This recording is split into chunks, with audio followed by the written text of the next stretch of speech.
Why does the UFC tolerate fighters walking out with flags but cannot have them celebrating with one afterwards? Is it the UFC that's bitching, or is it just the TKO that's destroying the UFC and WWE at the same time? They're making exceptions to the rules. Yeah, exactly. As a Canadian, I'm offended as to why this guy can't be proud of his country. Look at the guy in the purple jacket. He's the size of a flag. You know, I'm gonna put my flag up, and he goes, "You do that, and I'll tear it down." Mike Malott recently won the past UFC main event in Winnipeg and had his Canadian flag snatched from his hands by UFC officials when celebrating in the cage after the fight. Now, us as Canadians, this is going to get a bit under our skin over here. This was kind of a slap in the face, I think. Go ahead, Pat. Maybe you can give some context to the event. Yeah, that's a little context to the event. It happened this past weekend in Winnipeg. The main event was Gilbert Burns fighting what nobody knew was going to be his last fight against Mike Malott, homebred Canadian. So he's on a tear, Mike Malott, right now. I got to see him at UFC when he was in Montreal back in last May, and he basically he came out to the ring, which fighters always do. You know, he's representing his country. So maybe you can give us before you go. Yeah. What's the rule? I know they established a rule since the Ukraine war started. That fighters weren't allowed any flags because they didn't want Russian fighters coming out and basically starting a fire. Right? They didn't want Russian during the war propaganda and stuff like that. So you weren't allowed to have a flag. And then they lightened up on that, kind of? Well, they always had the rule that you couldn't have the flag in the ring. The reason for it being in the ring is because the UFC has sponsors that pay for those spots, and those guys pay to have visibility, and they don't want their ads to be blocked by other stuff. Okay. So that's why normally we always see fighters, and it's very often, we'll see the fighters come on the walkout with their flags, and usually I'll say, they're not supposed to have their flags in the ring. However, he was shocked as to why he did it. I looked into it, and so when I found out that you can't cover the ad placement, Mike actually said he had a good point. He goes, if you notice, when he tried to lift his flag up, he jumped up on the cage, and he goes, if there's anything that's hiding the ads and the sponsorships in the cage, it's my leg. So maybe you should stop fighters from jumping up on. Exactly. Top left. Well, that's when they snatched it. Yeah, right? exactly. That's when he snatched it. So you see the way his leg is actually covered. I mean, the flag was above the UFC fight pass. It wasn't covering anything. There was absolutely nothing in it all. However, in an interview with Mike Malott, apparently Mike had envisioned this. He says it. He went on in an interview and he says it. He goes, I envisioned, like most fighters do, they're in the shower and they're like, when I win, I'm going to do this. And he says he spoke to one of the guys at the beginning. He goes, so what's the deal? I'm going to put my flag up. And he goes, you do that and I'll tear it down. Wow. So Mike, when it happened, and he says this in the interview, he goes, I lifted the flag and the same guy saw me and he snatched it away from me. And he was really pissed. So I'm thinking there was just more of a contention. There was like a personal beef between Mike and him, and Mike kind of just went on to say, listen, I'm not going to argue more than that. I'm not going to take it to the UFC and complain, because what are you going to do? It's what's done is done, and he's a better man not doing anything about it. But as a Canadian, I'm offended as to why this guy can't be proud of his country when Peter Yan at 323, UFC 323, the one on the left, he walked into the ring after beating Merab in March. And he has it in the ring. Yeah, that's a Russian flag on his back, on top of it. So Russian flags are like we're going to start getting picky. Is that okay? You want to choose another one that happened less than a year ago. This was at a Fight Pass. This guy put up an Israeli flag in the ring, clearly hiding the ads behind him. So these were perfect examples of, here are flags that are covering ads in the ring, which were totally fine. No one ever did anything about it. Now our boy Mike jumps up on a cage, tries to lift a flag, and not even a split second, it was snatched out of his hands. Yeah.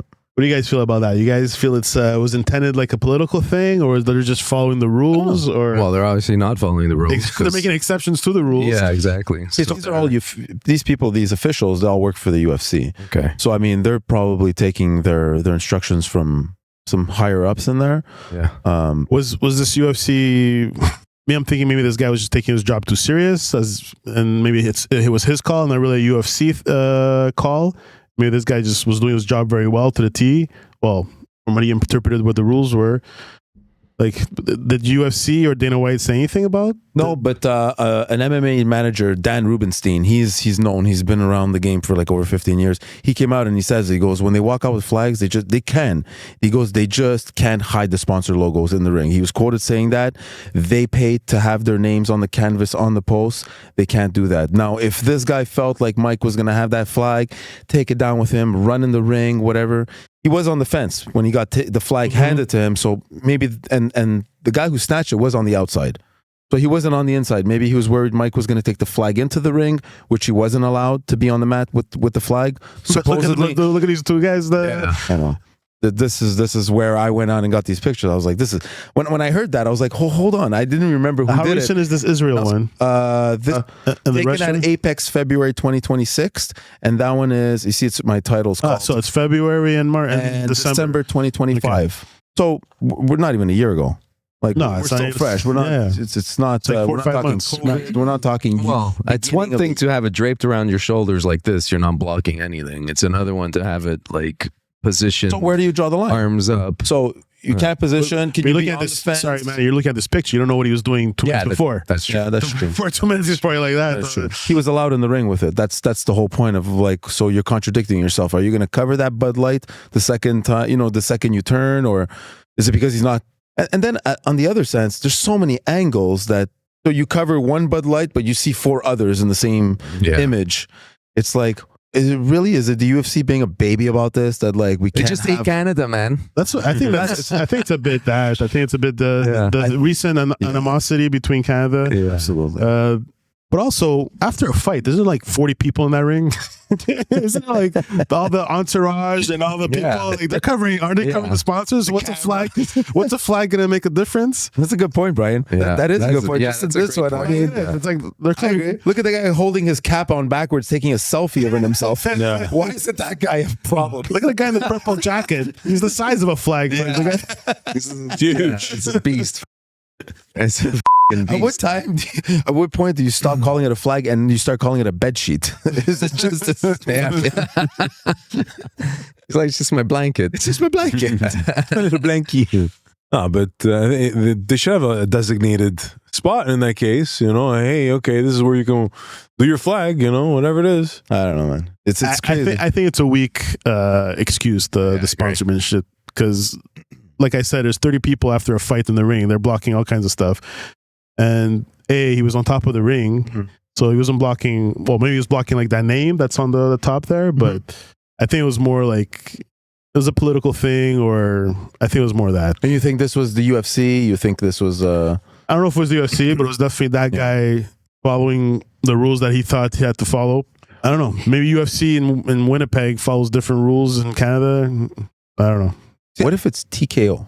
That's behind this charge. TKO is what? TKO is the guys who own UFC and WWE. The reason I say this is because this past weekend, it so happened to be WrestleMania 42. I don't know if you guys know.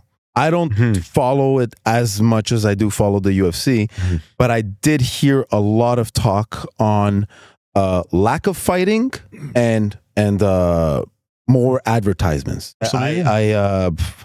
And I have this here. This is crazy. So night 1, it was 1 hour and 26 of wrestling action. So you have almost half of the WrestleMania is promos, talking about before, ads on things, just not wrestling.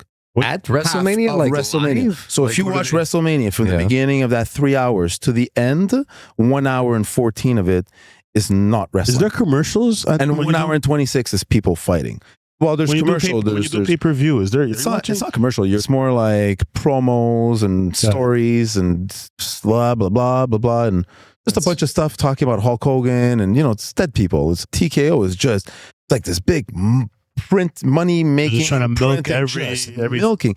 So when I heard about this whole thing, I was like, let's go back to this Mike Malott situation. Is it the UFC that's big, or is it just the TKO that's destroying the UFC and WWE at the same time? It's not the first example we're seeing of this, of their selfishness, their unprofessionality, their lack of experience of dealing with the actual sports that they're buying, that they're owning. That's my take on it. Is it? Did you figure it out, or I don't know. Like, all we're told is that they're not allowed in the ring.